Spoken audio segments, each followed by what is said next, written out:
I'm Tim Ventura. We're joined today by Dr. Jeff Tarrant, the founder and director of Psychic Mind Science and the Neuromeditation Institute in Eugene, Oregon. He's a licensed psychologist and board-certified in neurofeedback and specializes in teaching, clinical applications, and research, combining technology-based innovations with meditative states for improved mental health. In addition, Dr. Tarrant has studied and taught the ancient practices of qigong, mindfulness, and energy psychology for the past 15 years. Dr. Tarrant's research focuses on exploring brainwave changes that occur as a result of contemplative practices, the induction of altered states, and energy psychology. He's a regular presenter at national and international conferences and has a private practice in Eugene, Oregon, where he lives and plays. His clinical work includes ketamine-assisted psychotherapy done in association with 2 separate physicians, and he offers a variety of technology-assisted interventions for nervous system balance. Dr. Tarrant's exploration of psychics and mediums has been featured on the Dr. Oz Show, the HuffPost, Coast to Coast AM, and in the New York best-selling book, The Light Between Us by Laura Lynn Jackson, and in an upcoming 5-part docuseries. So Jeff, welcome, sir. It is a true honor to have you with me today. Yeah, thank you so much for the invitation, and I'm looking forward to the conversation. I am so excited. I haven't covered consciousness stuff on the podcast in quite a while. And for anybody who just listened to your background, you are the person. You have this amazing background in it.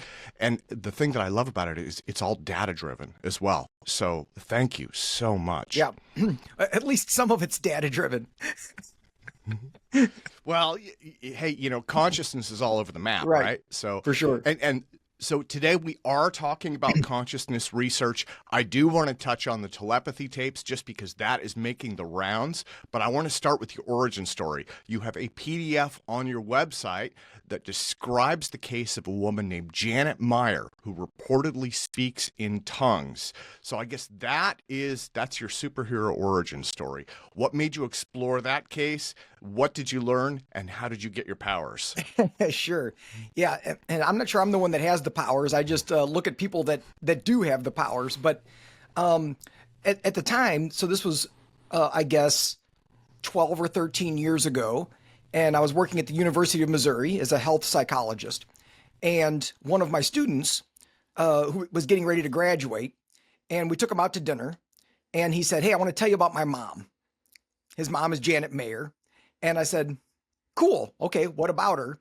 And he started unraveling this very long, complicated story of how Janet began speaking these tribal shamanic languages spontaneously after a holotropic breathwork session. And for people that may not be familiar with that, it's a specific breathwork practice that involves sort of a rapid type of breathing with evocative music. And so there's an environment that helps create the scene, but it typically results in basically a psychedelic experience just by using breath work and music. And so Janet was doing this with her sister, and the first time she did it, she had a pretty typical experience, if there is such a thing, in a psychedelic experience. But it was kind of what you'd expect. And then they went back and did it again. And the second time, when Janet was the breather, so she was the one doing the experience, she just sat up in the middle of her experience, and this, what sounded like a language, just started coming out of her. And she had no idea what was going on. She didn't even know if it was a language or not. It sounded like a language, but she didn't recognize it. She didn't know what she was saying. And so you can imagine that might be a little disconcerting, that all of a sudden just this thing starts happening. And what was interesting is that, that's interesting enough, but then after she left the experience, it kept happening. So whatever happened in the breathwork seemed to have opened something up for her. And then from then on, she was able to access this. At first, she didn't have much control over it. It would just show up.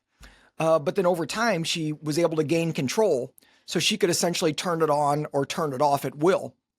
And so she went through years of reaching out to different professors and people that might help understand what the heck's going on, because she didn't know what was happening. And you can imagine that didn't go very far. you can imagine being a professor of linguistics or something, and you get a tape in the mail from somebody saying, "Hey, I started speaking these weird languages. Can you help me?" And mostly they were polite, but kind of said, "Yeah, I don't know what to tell you here." And then eventually she found a anthropologist who was working at the Smithsonian, who also had a background in was from South America and had some connection to some different tribes there. And he recognized something in the language. And so over time, he ended up translating several of her tapes and realized that she was speaking up to 4 different tribal dialects. And so she was actually saying something. It wasn't, so it's actually a little different than speaking in tongues, because speaking in tongues, or like, glossolalia is the official name for that, and it comes from sort of Pentecostal traditions primarily. But typically when people are speaking in tongues, it's not anything that can be translated.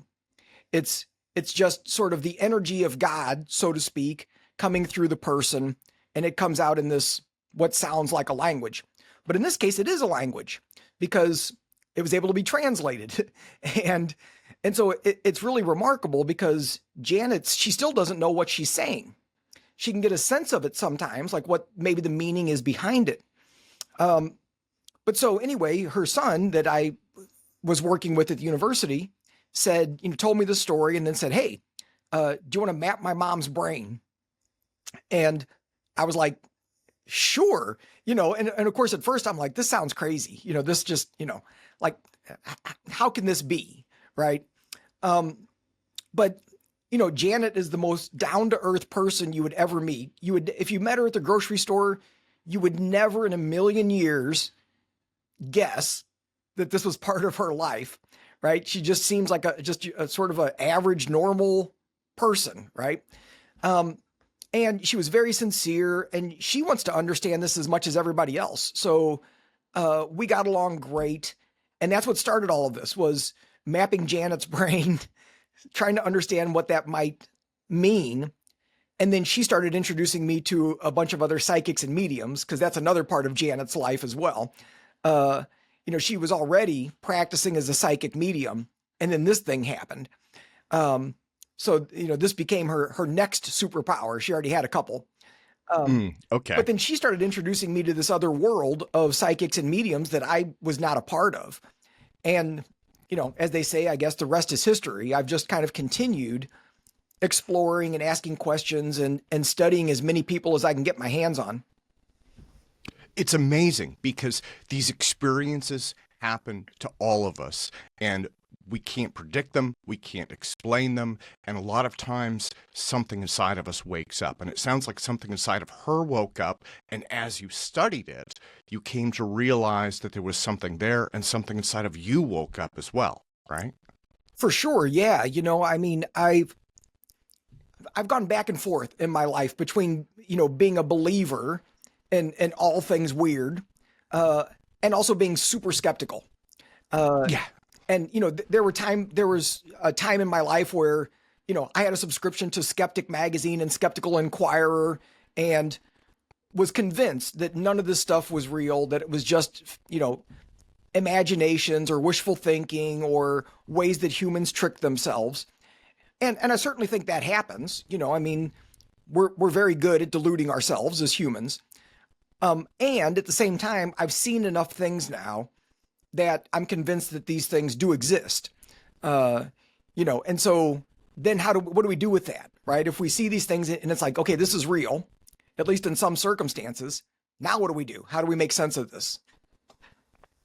Well, since you started with Janet's case, you have continued mapping brains, and you've gotten into research on telepathy, ESP, psychokinesis, remote viewing, past life readings, spirit art, energy healing, and mediumship. And I don't want to leave out qi.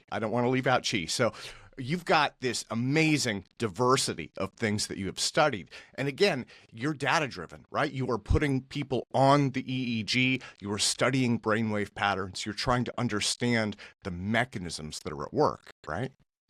Yeah, exactly. It's one thing to sort of demonstrate that something real is happening.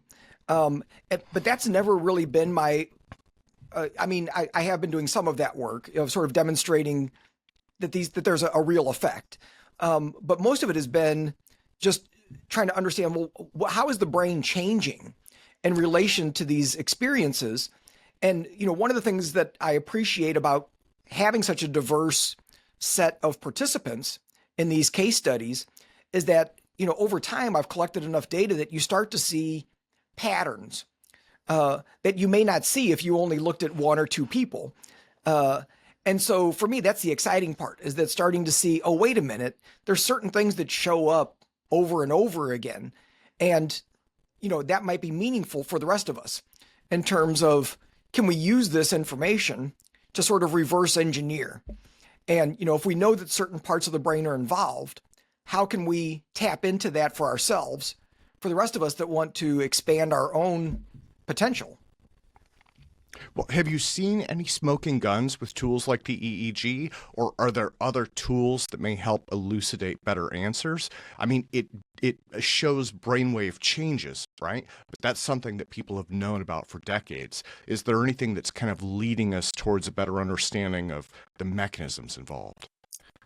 I mean, it's a good question. And to be completely honest, I don't delve too deep into other types of brain imaging work, if that's kind of where the question's going, just because that's not my expertise. I understand EEG. I've been working with it for a long time. And so for me, that's a language that makes sense. And, and we can understand it. And you're right that, people have been studying brainwaves for a long time in relation to all kinds of things, meditation and altered states of consciousness. And we do know a lot.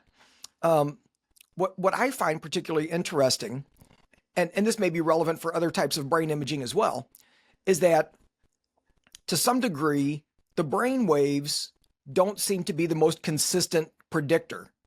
So what I mean by that is, if I take two mediums and I hook them up when they're doing their thing, they may show changes in similar brain areas, but the changes that show up may be totally different. One of them might increase slow brain waves, delta and theta. The other one might increase fast brain waves, up to gamma. And so it's a little bit of a head scratcher in terms of like, well, why would that be? My current feeling about it is that everybody's different. So even if they're tapping into similar abilities, their brains aren't the same to begin with. So why would they make the exact same brain changes to get into that state? That, everybody may have to find their own path, so to speak, in terms of kind of tapping into that. And so I think that's actually been really useful as well, just understanding that it's like, we're probably not going to find a pattern that is consistent or works for everybody, because we're too diverse, which is a good thing. But it also makes this job a little bit harder. Yeah. Well, I mean, so I wanted to ask about the telepathy tapes. I have a little bit of a backstory here.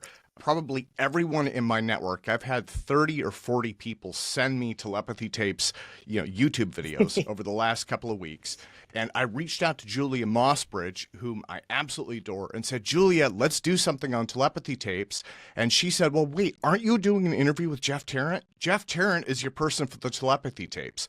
So I wanted to ask you about what your thoughts are on the telepathy tapes. Yeah. And I mean, would it be helpful if I gave a brief description of what that just absolutely.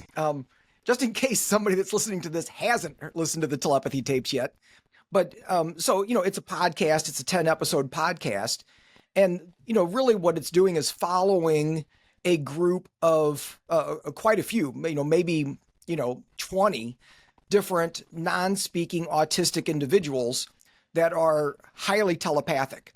And they respond because they're non-speakers. So they communicate by pointing to a letterboard or typing into a keyboard or something like that. So they can communicate, but they just don't do it verbally. And, there's these kids that are, and adults all over the world, really, that are demonstrating, especially with their primary caregivers, that they can basically read their mind all the time. And So my involvement was because of my work with, quantitative EEG and brain imaging. And so I was invited to be part of the project, to say, hey, well, do you want to measure some of these folks, their brains when they're doing this? And of course, yes, absolutely. Right. And so at this point, I've only been able to directly work with 3 families. Okay. Although there's more on the horizon. So we've got some more plans coming up. But, right now I've measured 3 individuals. And, just to say what I observed, because this went on for hours when we were testing them. We had a whole film crew. We had several scientists in the room. And, these guys were troopers because they sat there and put up with us for, 4, 5, 6 hours of going through tests and trying different things. And yeah, what I saw was just astounding because basically, they were 100% telepathic, unless you messed with the protocol too much. But basically, if you showed the mom anything, you could show mom a 4-digit number, pull out a random word, draw something out of a deck of cards, pull a book off of a shelf and show the mom a sentence in the book. And then the non-speaker could, again, with 100% accuracy, type out or spell on their spelling board exactly what the mom was looking at. And it was just like over and over and over and over and over. And it wasn't just one person, right? So I saw this 3 different times. And so the reality for me, right? I saw it. And so it's really hard to argue with. I know there's some critics and skeptics out there that have some issues with some of the way the tests were done. And I get it. And we can talk about that. But when you see it with your own eyes, it makes it really hard to dispute the reality of what's happening. Yeah. Well, and I want to put a pin in that because you have been involved with the children and the families that were discussed and covered in the telepathy tapes. And what you're telling me is this is legit. These people have these abilities and it currently defies explanation, right? It does. Yeah. I've seen some cool things, right? We just talked about Janet. It's pretty cool. I've never seen anything like this. Just because, and many of them have other abilities as well that even extend beyond telepathy. And so, yeah, how do we understand this, right? Because clearly there's this specific set of people, that for a large part, the world looks at as being incompetent. And yet they've got these gifts, like and actually when you start communicating with them on their letterboard, they're extremely knowledgeable, wise. Some of the things that they say are just, it's like, whoa, like where did that come from? Right. It's just like pure wisdom. And so for me, it's been really a growthful experience of really changing the way that I think about not just folks on the autism spectrum or non-speakers, but just people in general, that there's a whole lot more potential there than maybe you don't see on the surface, right? Like what you see on the surface may not be the whole story. Yeah. Well, and what you're going to, I think that speaks to something larger than special abilities or telepathy, right? That goes to us embracing diversity and people with different abilities, right? Everyone has different challenges, struggles, and gifts, and we need to recognize and embrace those. Yeah, for sure. And I think they just really make that point really hit home, right? In a way that maybe, just walking through your sort of normal everyday life, you don't have that chance, to see somebody where on the outside, maybe they can't control their body very well. And so it's easy to make judgments or assumptions about that person. But yet there's all of this, whatever you want to call it, it's sort of spiritual, intelligence, would be one way to kind of, I guess, talk about it. You just don't get to see it, unless you're sitting down with them and they communicate to you. Well, so I want to touch on non-linguistic processing. This has been kind of a bug in my brain for a while, and my reasoning is the human brain has evolved to process information for millions and millions of years. Language is less than 300,000 years old. In fact, I read the other day they're estimating it's 150 to 200,000 years old. So our brains have been processing information for far longer than we've been using language, right? And one of the things that I've wondered is, does language or the kind of symbolic reasoning that goes with it suppress our natural abilities? And I guess there's kind of a corollary that's been kind of floating around in my head, which is maybe these abilities are a product of consciousness for everyone, for all creatures, and we're simply not using them, rather than them being a special gift that some people have. Yeah, I completely agree. I have the same feeling at this point, which is that I think this is a more primary way of communicating. Yeah. And we've kind of gotten in our own way by using verbal language and by creating everything in sort of symbolic ways. And so I've had very similar thoughts that, the way I've been thinking about it and talking about it is that anytime we use language, we're actually limiting. Yeah. We're changing and we're limiting what reality is, because now you've taken some experience and you've said, oh, this is what it is. It's this word, right? Or it's this idea. And is that what it really is? Well, no, it's a representation, right? But you've changed it. And one of the things I think about in this regard frequently is different world religions, where they basically say, yeah, you can't talk about God. Yeah. Yeah. Because as soon as you talk about God, you've limited God. And, so, the first chapter of the Tao Te Ching, right?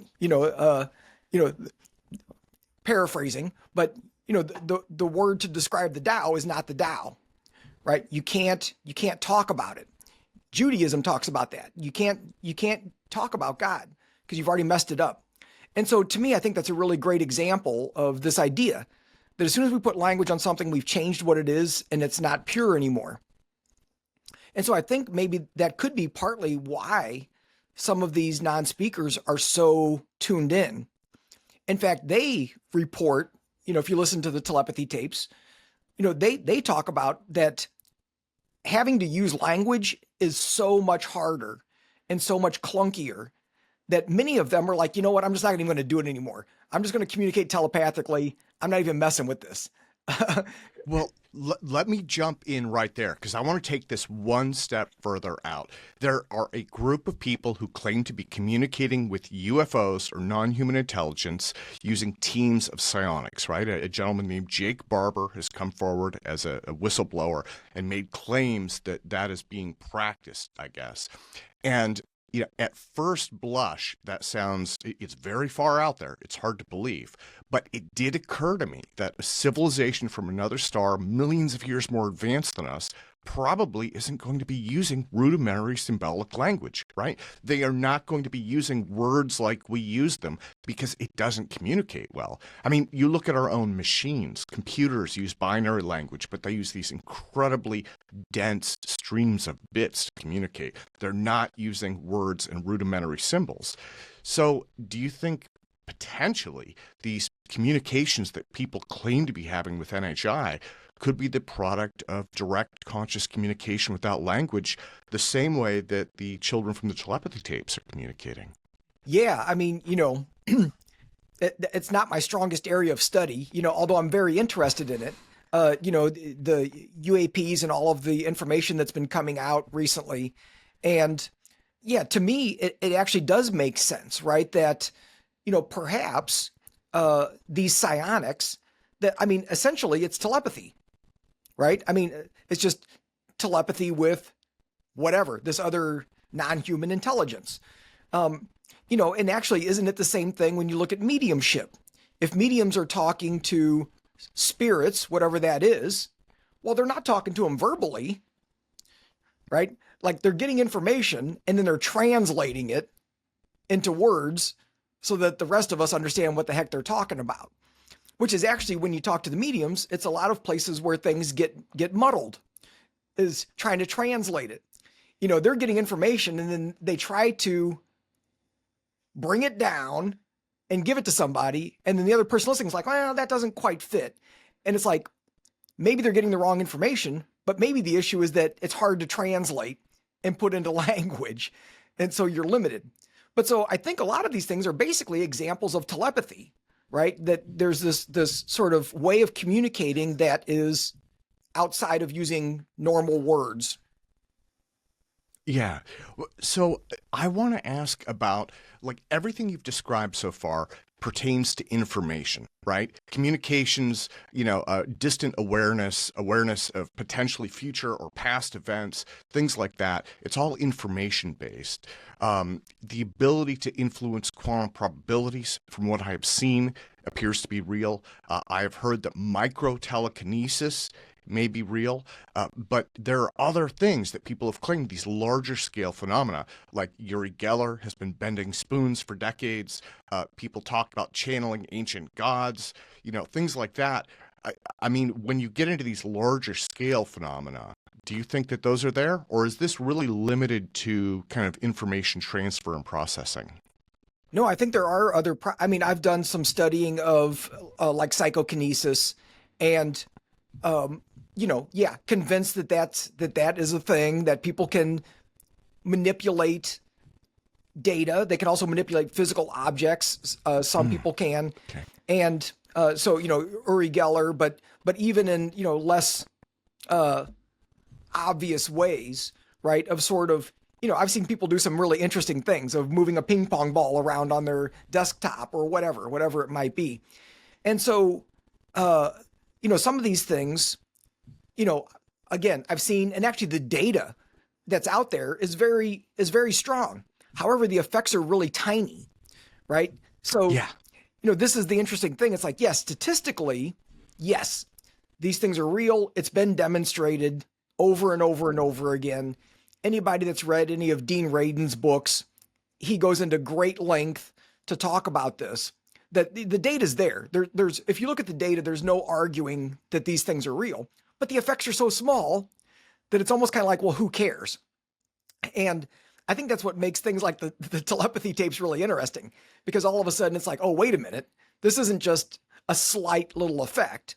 Like, this is huge. This is massive. But then, yeah, there's other things like channeling gods and angels and things like that. That's always a trick. That's probably been one of the trickiest ones for me, because there's no way to verify anything. At least with mediumship, you could, talk to the person that's being read and say, did any of that fit, right? Is it evidential? Is there any evidence for the things that were said, right? So I got a reading from Laura Lynn Jackson the very first time I met her, and she came up with my grandpa's name, his name, which is Giuseppe, right? And so it's not a name you're just going to pull out of nowhere. Yeah. And so, like, when things like that happen, it's really hard to argue with. It's like, I don't know how she got that information, right? But then if somebody's channeling an angel, how can you verify that? I'm not saying it's not real. I'm just saying it's difficult from a scientific, that's the hardest thing for me from a scientific perspective, and the hardest thing for me to believe, because I can't verify anything. Now that being, Well, go ahead. Sorry. Well, I was just thinking the information has to be coming from somewhere. So potentially she could be reading that from your mind, or another possibility is taking that from the Noösphere, right? And different cultures, many different cultures have described this with many different names. The one that I keep hearing over and over is the Akashic records, but it's this shared consciousness. And one of the things that intrigues me about that is I've been exploring superorganisms lately, and there seems to be some scientific evidence that humanity is part of something larger there. But also the Global Consciousness Project, which I have been following like a hawk, And, that's going on, 20 something years now. And they have this correlation between these quantum driven random number generators and major news events. And from what I understand, there's no good mechanism for explanation for it, but it seems like we're all connected. We're all sharing some kind of information, but we don't do it consistently. We don't understand it, right? Yeah, and that's another area I've not studied in depth, but I'm aware of it, obviously. And it's interesting because it does, that theory, I think, does make sense, and it does explain certain things. And so, like, even things like savant abilities, right? Like, how is it that somebody who's never picked up a musical instrument, has never had instruction, and they can pick it up, and the next thing you know, they're playing very complex, arrangements. And it's like, how is that possible? Or, stories of people who, had an injury and were in a coma, and they come out of the coma, and now they're speaking another language fluently. And it's like, well, okay, they didn't learn a language when they were in a coma. So how did that happen, right? So it does appear that there's these instances where people are able to download, sounds like the Matrix, right? Where people are able to download a lot of information. And where did it come from? Where did that information come from? So, I think this idea of sort of a shared consciousness, it could explain some of that, right? Like, all the information's there. You just have to somehow connect into it. Or even Janet's example, right? Like, where are those languages coming from? I don't know.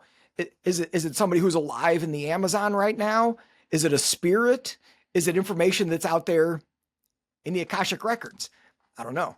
But it's interesting because it does seem like there almost has to be, to make sense out of everything we're talking about, there has to be this shared field of information that exists out there that some people can tap into.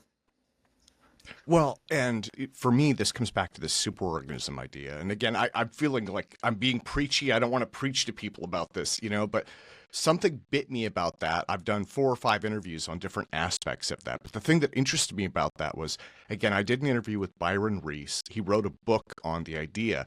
And when he described it, he said, people are part of something larger. It's a superorganism. And I said, that's a wonderful metaphor. And he's like, no, it's not a metaphor. It's real. And I was like, okay, tell me an example then. What's an example that's real that I can identify with? And he said, well, he's like, your body is a collection of cells, and they all function together, and they all have consciousness and qualia as this larger group. And he's like, but they're all independent cells. And he's like, and those in turn, like, you are part of something larger, right? And I was like, that could explain so much. And that's as far as I've made it so far. So yeah, no, I love it. And, it's something that, I need to sort of study a bit more, but on a smaller scale, we do have data that we influence each other in subtle ways that we're not aware of, like you were talking about the Global Consciousness Project and heart math. And, they've got really good data that our heart fields extend out away from our body. I forget what the last number I saw, 6 feet, we'll say. I think that's about right. And so our heart fields are interacting with other heart fields as we move through, physical space and time. And, they've been able to document that. And we've got some examples of EEGs of people synchronizing or being influenced by somebody else who's not even in the same room, right? But it's like, but they're connected. They have some sort of emotional connection with each other, and their brainwaves influence each other. And so how does that work, right? But so on a small scale, if we can demonstrate that, well, doesn't that mean that that's happening with everybody, right? And so we're all sharing energy. And so if we think of thoughts as another form of energy, I think that just makes sense, right? That it's like, and so again, how do we have enough of a porous system where we can access some of that, but then not get overloaded? And I think that may be the trick, right? Is that people who are really open like that, they often feel overwhelmed with information because they're getting information all the time from sources outside of themselves. And that, I mean, part of, the theory that I really think makes sense is that this is part of the reason that our brain does what it does. It filters out most of our experience, so that we only have to deal with a very small amount of what's coming in and what is sort of biologically necessary. And everything else gets filtered out because it could be overwhelming. So I think that's the trick. How do we navigate that so that we can kind of like walk in both worlds, so to speak? Well, bringing this back to the EEG measurements and the brainwave measurements, and again, this is something that you're doing that is really unique and on the cutting edge, right? I think the thing that makes that so important to me is these abilities have been documented for tens of thousands of years by every culture in the world, right? And yet, if you go on Wikipedia or you look at a mainstream scientific text, it is still either dismissed or debated. And so it's kind of like the debate is over. We just need to understand it well enough to really prove that, what's going on and maybe show a mechanism of some kind. It seems like your work is driving in that direction. Yeah, I mean, working on it, and there are a few patterns, that I mentioned earlier that show up fairly consistently. And I think they tie into this conversation in a couple of different ways. So just to pick on one of them, and actually Janet Mayer was the first time I saw this. But, when I looked at her brain when she was channeling, I guess that's what she was doing. We'll call it channeling. This right rear quadrant of her brain basically looked like she was having a seizure. I mean, the activity back there was just nuts. It was just off the chart. And, I thought something was wrong with my system. I double checked everything. This pattern showed up every time I tested her. And, that part of the brain, which is sometimes called the God spot, has to do with boundaries between self and other. And so, one of my theories is that it's like, oh, somehow she is able to get that part of her brain offline. She's essentially fritzing it out temporarily so that the normal boundaries that keep us separate no longer exist. And so perhaps that's what she's doing to allow these other energies to come in. And what's interesting is I've seen this pattern in that same spot with multiple mediums. It actually showed up with some of the individuals in the telepathy tapes. So, I keep seeing this spot back here being relevant. And so, again, for me, it's like, are we starting to get closer to understanding at least part of the mechanism of action here? That, that you have to have exactly what we just said. You have to have more porous boundaries. And one way to do that is to get that right parietal lobe to stop doing what it normally does, right? Kind of bump it out of its normal functioning. Now, in terms of data, I think one of the things that's easy to forget is how much data, how much noise is generated, right? And I mean, this is really any experiment, but like with the EEGs, I know that there are tons and tons of data to go through. The Global Consciousness Project was the same thing. When you dig down into what's actually being recorded, finding patterns in that is an absolute nightmare, right? So it takes tons and tons of work. Do you think that advances in artificial intelligence and data analytics and just software in general are going to help with this? Basically being able to filter trends out of so much information. Yeah, I mean, again, not an area of expertise of mine necessarily, but from what I've seen with AI and machine learning and things like that, yeah, I would not be surprised at all if we can feed it enough information that it is likely to start to find patterns and similarities and that I can't see. Right. I'm limited and I'm sure those systems are limited too, but they have, I mean, that's what they do. Pattern recognition. That's their thing. And so, Yeah. it makes sense that it would be able to pull out some things that maybe I'm not even aware of yet. I think the thing that'll be interesting is because there is a fair amount of individual variability. And so, one thing I wonder is, will AI ever be able to handle that? What if somebody comes in and they're totally tapped in, but their brain is not matching the pattern, right? It's doing something completely different. And so, to me, that doesn't mean that it's not valid. They just have a different way of tapping in. And so how do we account for that? I mean, maybe with enough data, right? Thousands of data points that maybe, they could figure that out. So, I mean, I'll be excited and curious, to see where it goes. Yeah.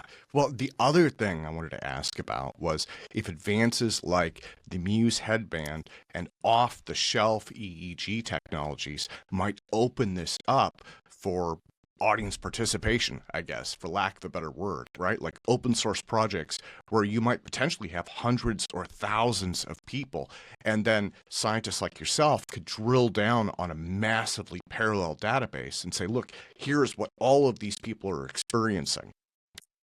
Yeah, I mean, that's an interesting idea. And, one of the advantages of using sort of a clinical EEG system is, people have to put on this cap that's got at least 19 electrodes on it. And so it allows you to see all the different little spots and how they're all talking to each other. And we can use sophisticated algorithms like Loretta or S-Loretta to sort of extrapolate from the surface into deeper brain regions. It kind of triangulates the signal. And so using something like 19 or more channels gives us a much more fine-tuned set of data. So I'm biased, right, toward that. And at the same time, it's not very accessible, right? Like unless you're a clinician in this world, you're not going to have that kind of equipment. And so, something like the Muse headband, or the company I work with is called Divergence Neuro, that has they work with a variety of different headsets that, allow you to kind of move the electrodes around in different places and things like that. And so certainly I think that's all useful data.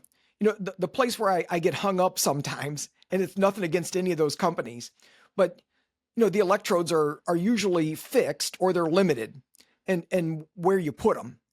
And so that's tricky, right? Because if the electrodes are primarily whatever on the forehead or behind the ears, it's like, well, what if I want to get up on the top of the head? And I know that we're getting better, right? The equipment is getting better. It's getting more flexible with ways to do that. And so for me, that's where it gets exciting, because could we use a more simplified system? Maybe it's got 4 electrodes that we can move to different locations. Right. And so especially locations that we keep seeing show up. So the right parietal lobe, the right frontal lobe, those are 2 big ones, right? Maybe right in the center of the head, maybe the occipital lobe. So places that keep showing up in the data that I've collected, right? If we only had a few electrodes, but we could put them in targeted locations, I think it would be a great way to collect a whole lot more data in a much simpler way. And maybe you're right. Maybe that would speed this whole thing up. Yeah, it's just intriguing, and my brain keeps going to this idea of how can we leverage technology for this. Now, another thing that you are leveraging are different protocols. For the last couple of years, you've been teaching an online class using audio-visual entrainment for psychic exploration. The protocols you're using include Gonsfeld theta, Schumann gamma, right-left brain differentiation, roller coaster protocol, and you mentioned a little bit of white noise. So what have you learned from this experience, and where can people get involved with those? Sure. So, what we're talking about is, I've got a pair right here. But what we're talking about are, glasses that look like this. I always joke that it looks like a 1980s sci-fi, but so there's little lights that are built in to the eye set behind this little white shield. And the lights flicker on and off at different rates, which then essentially pulls the brain into different frequency patterns. So it's a way to kind of pull the brain into a theta state or an alpha state or whatever you're doing, depending on the rate of the flicker of the lights. And so, yes, I've been using that clinically for 25 years or so. But then when I kind of got into this world, realized that it's like, well, wait a minute. I think we could use this to, help people develop their own abilities or explore some of their own abilities. And so one of the things that I think I've learned, a couple of things. I think one of the things that I've learned is, big shock, everybody's different, which is why we have 5 or 6 or 7 different protocols. Because what I've seen is that I can give everybody the theta protocol, and half of the people will love it and feel like it's helping them tap in, and half of them will basically have nothing. They're kind of like, it was okay, and then we do the gamma one and it might completely flip. The other half are going, oh, that was awesome. I love that one. And then the first half are going, so it's almost like we have to experiment. Each individual has to experiment with different approaches to find out what's going to work for them. And at the moment, my feeling about it is that, the brainwave itself that we're in training may be important, but I think the bigger issue is, what do we have to do to knock the brain out of its normative way of engaging in the world? And because we all have different brains, it may take a little bit of a different approach for each person to do that. And so anyway, I think I've taught this class now online, I don't know, 7 or 8 times. And in fact, we just started another session Wednesday. And, it's a lot of fun. I guess the other thing that I've noticed is that people who are already a little bit tapped in, they've already been practicing some of this stuff. They've been exploring things. The technology really for them seems to take it to another level. Like it really advances their ability to connect in very quickly. People that really haven't been doing any of this work and, they show up and they go, I'm just curious. I'm just, I don't think I have any abilities. It's very hit and miss, and whether the technology does much. And actually, to me, that makes sense as well. Again, using Janet as an example, she was already a psychic medium, and then she went and did this holotropic breathwork thing. So it might make sense that her brain was already oriented toward being a little bit more open. And then she did something that just cracked it open even more, right? And then this other thing emerged. And so it kind of fits with the technology. If people come in and they're already cracked open a little bit, and then you just give it a little bump, then it's like, oh, excellent. But if somebody comes in and there's no cracks, it's like, well, it may take a little more work. Yeah, and I want to put a plug in for the Neuromeditation Institute. I will put a link in the show notes. People should check that out. When you mentioned fun, one of the things that strikes me is a lot of people who are into the sciences, especially the hard sciences and physics, are also into consciousness. And one of the things that I found is it's an area that kind of helps balance some of the rigor of the hard science because it lets you open up the imagination and explore different things, right? And a lot of the stuff that you're doing there, exploring psychic abilities as well as qi, I think it's interesting. It's different, right? And even if people don't think that they have abilities, it's interesting and they can learn from it. I think that's the important part, right?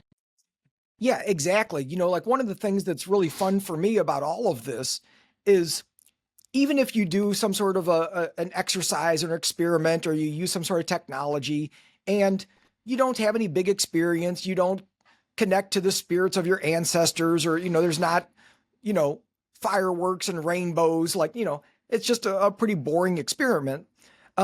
Even in that case, if you're really paying attention, you learn something about your own mind and how your mind works, or how your mind might be getting in the way, or how you're inhibiting yourself, right? It's like, it almost like puts a microscope on your own process. I think the same thing is true with some of the EEG technology that, you mentioned the Muse, we were talking about divergence.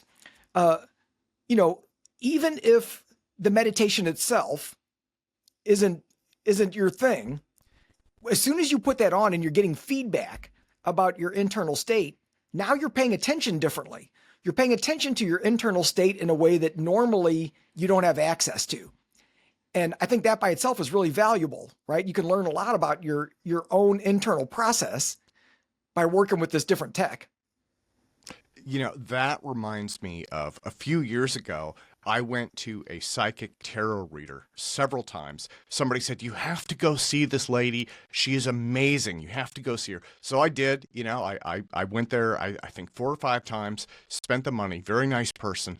And I realized during that process, this particular person that I was seeing, I was like, she's not psychic at all. She's probably the least psychic person I've ever met, right? I mean, but then something else struck me, which was even more profound. I was like, she's not psychic, but she's an amazing psychologist.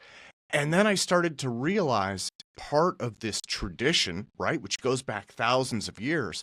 Today, we break that down. We have psychiatry, psychology, and then, you know, like parapsychology. But, you know, our ancestors, right, in early civilization, they just had one thing. They grouped all of this stuff together. And so I think that might be part of unraveling this, is stuff that we might write off today and say, this isn't even psychic. This is nothing. Well, back then, it had different value and context, right? For sure.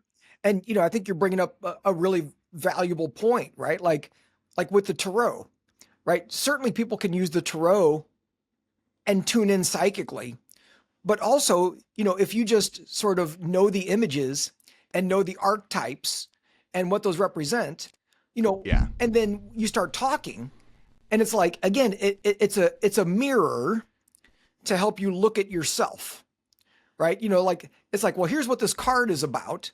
And then you start thinking about yourself, and it's like, well, how does that apply to me, right? And how does this fit with my situation? So now you're thinking about yourself in this unique way, right? Because of this creative tool that you may not have seen before. So yeah, I think the lines are blurred sometimes between these things. And I think that's okay, right? I mean, of course, professional licenses, all that stuff. But I think it's okay that we are using these tools in these ways. Like, you don't have to be psychic necessarily, right? To benefit from using some of these things. Yeah, there are all sorts of insights. Not all of those require special abilities. Right. I think that was kind of the takeaway that I had. Yeah. Well, Jeffrey, let me thank you so much for your time today. It has truly been a pleasure talking with you. I would love to do more. I want to talk with you more about different topics in consciousness in the future. Sure. But I think today we have blown several minds, so we should probably lay it off here. Let me close by asking, what is coming up for you in the first part of the 2025 year, and what do you see coming up in consciousness? Yeah. So, I mean, I'm continuing to work on the telepathy tapes, and, you know, that's going to become a documentary, well, who knows whenever that gets done. And so, I'm going to be doing some more work on that project, which is pretty exciting. We're developing a computer-based, web-based program to test telepathy and some other abilities. You and I have talked about this separately. And so I'm excited about that. Eventually, that will also incorporate things like heart rate variability, so that, again, we can connect with each other across time and space and experiment with different psychic games, but also looking at our heart rates and our heart rate variability and how we are connected with each other at different in different experiences. So that's very exciting. And then, you know, I mentioned the Divergence platform, which I'm pretty excited about too, because we have a suite of neuromeditation protocols that we're unveiling next week, so that people will be able to access 6 different meditation styles by using that system. And so it's been years in the works to get it where it's at right now. So I'm pretty excited about that coming out. Well, you know what? I want to let me keep this going for just a couple more minutes then. Let me ask more about Divergence. How can people get involved with that specifically? Is that through the website on the Neuromeditation Institute, or? We do have information on the Neuromeditation Institute website about the Divergence platform, and they can also go to divergenceneuro.com and check out things there, because it's a broader platform. my interest is really just zoning in on the meditative aspects. And of course, one of the future directions is going to be also using it to enhance some of these psychic exploration things. Can we use neurofeedback as an effective tool to do some of what we've been talking about? I think the answer is yes. We just haven't done enough trials with it to be able to talk about it confidently. I know what I want to do. We just haven't tested it with enough people yet. So yeah, that website, the Neuromeditation Institute. Another website that we have that folks may be interested in is Psychic Mind Science. And so that website has more of our workshops and classes and things that relate to a lot of what we've been talking about today. I've tried to keep it a little bit separate just so that, I don't scare too many people who are just interested in meditation. Yeah. No, it definitely helps to kind of silo those. I think it's a lot, to get involved with, but it is fun. It's a journey of exploration. And so on that note, let me thank you again so much for your time today, sir. Yeah, thank you. It was a lot of fun and went fast. I was like, oh, wow. Okay. So appreciate it. And yeah, hope to talk to you again soon.